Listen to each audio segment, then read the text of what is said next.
यह केवल व्रत रहने का दिन नहीं है कि भूखे रह करके हमने समय गुजार दिया। हम साधारण से दिव्यता की ओर बढ़ सकें, इसलिए नवरात्रि का व्रत रहा जाता है। आज शारदीय नवरात्रि के प्रथम दिन, बैठकी के दिन, आप सभी देशवासियों को सादर जय माता की।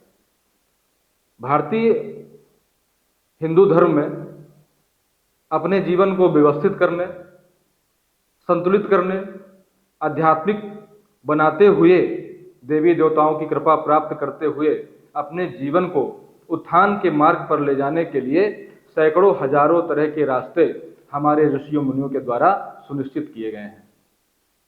अनेकानेक देवी देवताओं के स्वरूप, अनेकानेक विशिष्ट गुणों से युक्त विग्रहों की पूजा, उनकी स्तुति का विधान हमारे धर्म में हजारों हजारों वर्षों से हमें प्राप्त होता चला आ रहा है, जिसमें नवरात्रि का दिन सबसे महत्वपूर्ण और सबसे विशिष्ट माना गया है।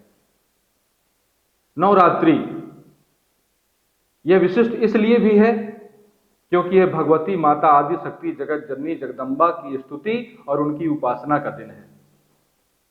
यह विशिष्ट इसलिए भी है क्योंकि हो सकता है कई व्रत और त्योहार और पर्व एक या कुछ एक दिनों के होते होंगे, लेकिन यह 9 दिन और 9 रात से बना हुआ एक विशिष्ट पर्व है।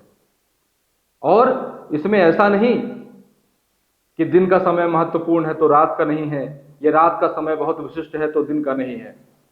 यह 9 दिनों में एक एक क्षण, एक एक पल, एक एक घंटा उतना ही महत्वपूर्ण है, एक समान भाव से महत्वपूर्ण है। बस आवश्यकता किस बात की रहती है कि हर इस समय में हम क्या करें कि हमें भगवती माता आदि शक्ति जगत जननी जगदम्बा मां की कृपा प्राप्त हो सके। इसमें हर एक क्षण, हर एक घड़ी विशिष्ट मुहूर्त होती है और सभी का हमें सदुपयोग करना चाहिए, तभी इस नवरात्रि का हम पूरा लाभ उठा पाएंगे। और यह कैसे हो? हम में से कई लोग होते हैं समाज में कि हम किसी समय पूजा पाठ कर लेते हैं, किसी समय मंदिर चले जाते हैं, किसी समय जो बाहर पंडालों में मूर्तियां रखी रहती हैं, शाम को या रात को या सुबह किसी समय हम जाकर के वहां आरती में सम्मिलित हो जाते हैं और अपने कर्तव्य से, अपनी जिम्मेदारी से इतिश्री कर लेते हैं, जबकि यह भावों का पर्व है। भगवती माता आदि शक्ति जगत जननी जगदम्बा के प्रति हर एक समय, हर एक क्षण हमारा मन भावों से आबद्ध रहे, उनकी भक्ति से परिपूर्ण रहे, तभी हमें भगवती माता आदि शक्ति जगत जननी जगदम्बा मां की कृपा प्राप्त होगी और तभी नवरात्रि के व्रत का हमें पूर्ण लाभ प्राप्त हो सकता है। यह केवल व्रत रहने का दिन नहीं है कि भूखे रह करके हमने समय गुजार दिया। यह अपने आचरण को शुद्ध और पवित्र करने का पर्व है। यह नवरात्रि का पर्व अपने भीतर जाने का पर्व है, अपनी आत्मशक्ति को प्राप्त करने का पर्व है, अपने आप को शुद्ध पवित्र बनाने का पर्व है, अपने आप को मां की भक्ति में आबद्ध करने का पर्व है। अगर सही तरीके से 9 दिन का सदुपयोग किया जाए तो 9 दिन के बाद हमारे मन का कायाकल्प हो जाएगा, इसमें कोई दो राय नहीं है। आप करके देखिए। हम पूजा करते हैं, मंदिर जाते हैं, घंटा घड़ियाल बजाते हैं, बहुत परिश्रम करते हैं, बाहर नंगे पैर चले जाते हैं, यह बाह्य क्रम हो गया। हमें आंतरिक क्रम को भी साथ साथ पकड़ना पड़ेगा, तभी हम मां की कृपा को प्राप्त कर सकते हैं। भूखा तो हमने शरीर को रखा है, मन की क्या स्थिति है, इस नवरात्रि के पर्व में सबसे ज्यादा जोर हमें इस विषय पर देना है। अगर आप अपने घर में एक मां का विग्रह रख करके उसके समक्ष बैठ करके अगर आपने मां के विशिष्ट मंत्रों का जाप इस नवरात्रि पर्व में नहीं किया तो आपने बहुत कुछ खो दिया, क्योंकि मां के विशिष्ट मंत्र हैं इस नवरात्रि पर्व में बहुत ज्यादा सार्थक होते हैं, बहुत ज्यादा सार्थकता की ओर हमें ले जाते हैं। हमारे भूखे रहने का, हमारा कम से कम अन्नमय कोष के अलावा प्राणमय कोष में हम पहुंचने का प्रयास करते हैं अगर हम मंत्रों का जाप करते हैं तो।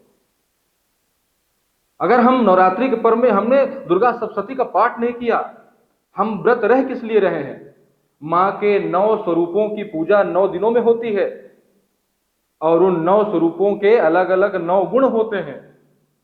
उन 9 गुणों, उन 9 स्वरूपों की जब हम आराधना करते हैं, स्तुति करते हैं, उनकी स्मृति अपने मन में लाते हैं, तो वो गुण हमारे भीतर समाहित होते हैं, हमारे भीतर प्राकट्य होता है उनका, और जब वो विशिष्ट गुण, वो महान गुण हमारे भीतर से जब प्रकट होते हैं तो हमारा स्वरूप दिव्य होता है। और यही नवरात्रि पर्व रहने का, नवरात्रि में व्रत रहने का यही उद्देश्य है कि हम मानव से महामानव बन सकें, हम साधारण से दिव्यता की ओर बढ़ सकें। इसलिए नवरात्रि का व्रत रहा जाता है।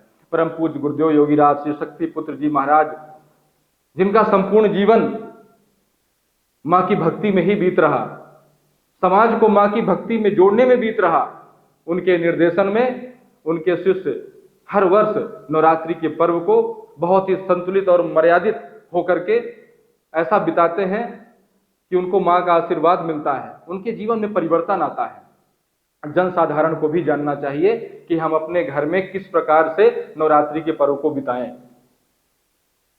प्रत्येक दिन आप व्रत रहिए, भूखे रहिए, उसके साथ कहीं ना कहीं अन्नमय कोश से प्राणमय कोश में पहुंचने के लिए आपको ध्यान और साधना करना पड़ेगा। आपको दुर्गा सप्तशती का पाठ करना पड़ेगा, आपको अधिक से अधिक ध्यान में बैठ करके मां के स्वरूप का चिंतन करना पड़ेगा, अधिक से अधिक मंत्रों का जाप करना पड़ेगा। इन क्रमों को आप अपनाएं और जो करना है, आवश्यक है, अनिवार्य है व्रत में, उसे भी हमें करना है। और जिसे त्यागना है, जिसे नहीं करना है, उतना ही बल इस बात पर भी देना है कि हमें करना क्या नहीं है। हमें शब्द में ब्रह्म का वास कहा गया है। हमारे शब्दों से हमारी अधिक से अधिक ऊर्जा क्षय होती है। तो हमें इस नवरात्रि के पर्व में प्रयास करना है आज से कि हमें जितना उचित है, जितना आवश्यक है, उतना ही केवल बोलना है, उतनी ही बात करनी है, उतना ही लोगों के संपर्क में रहना है। अन्यथा हमें किसी की निंदा नहीं करनी, हमें किसी के साथ बैठ के पंचायत नहीं करना, हमें किसी के गुण दोष की चर्चा नहीं करना। हमें साधक का स्वरूप अपनाना पड़ेगा, तब नवरात्रि का हम पूरा पूरा लाभ ले सकते हैं। तो हम जितना हो सके अधिक से अधिक मौन रहें। हमारा आवश्यक कार्य है, उसको करने के लिए जो बोलना पड़े हम बोलें, अन्यथा हम मौन रहें। मौन के भीतर वह दिव्यता प्रकट होगी, क्योंकि हमारी ऊर्जा स्थापित होगी हमारे अंदर, जो हम मां के चरणों से प्राप्त करेंगे। तो पहले आप कैसे व्रत रहते थे, कैसे नहीं रहते थे, इस बार आपको प्रयास करना है कि आप अपने घर को मंदिर को स्वरूप बनाएं। नशा मांसाहार का सर्वथा त्याग करके, किसी भी अवगुण का सर्वथा त्याग करके, हर प्रकार के अवगुणों का आपको तब रहना है यह व्रत, तब आपको पूर्ण फल की प्राप्ति होगी। अन्यथा भूखे रहने के अलावा यह इससे ज्यादा कुछ आपको प्राप्त नहीं हो सकता। जिस प्रकार भगवती मानव कल्याण संगठन इस नवरात्रि के पर्व में भी संगठन के सदस्य व्रत रह करके, उपवास रह करके, अपने घर में साधना आराधना करके और समाज के बीच जा जा करके आरती चालीसा का क्रम करते हैं, लोगों के घर में मां की ज्योत जलाते हैं, उसी प्रकार आपको आत्म कल्याण और जन कल्याण के माध्यम से इस नवरात्रि के पर्व को मनाना है। अधिक से अधिक सेवा भाव रखिए, अधिक से अधिक लोगों के कल्याण का भाव रखिए, अधिक से अधिक आत्म कल्याण का भाव रखिए।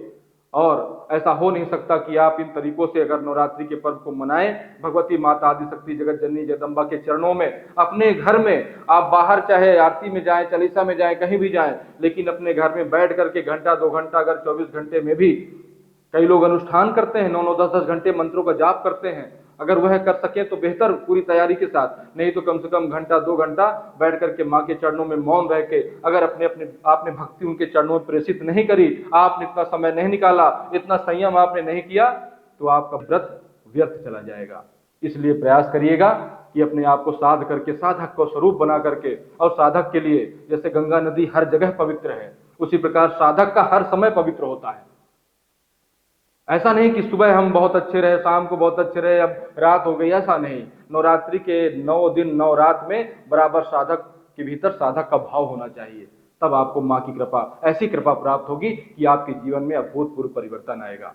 और असत्य पर सत्य के विजय का यह पर्व है। फिर विजयादशमी का पर्व होता है, तो आपके भीतर भी जो राक्षसी प्रवृत्तियां हैं, हमारे भीतर अवगुण है, विकार है, उनमें मां की कृपा से हम विजय प्राप्त करें, हम सच्चरित्र बने, हम साहसी बने, हम समाज में नीति अन्याय धर्म को समाप्त करने वाले बने।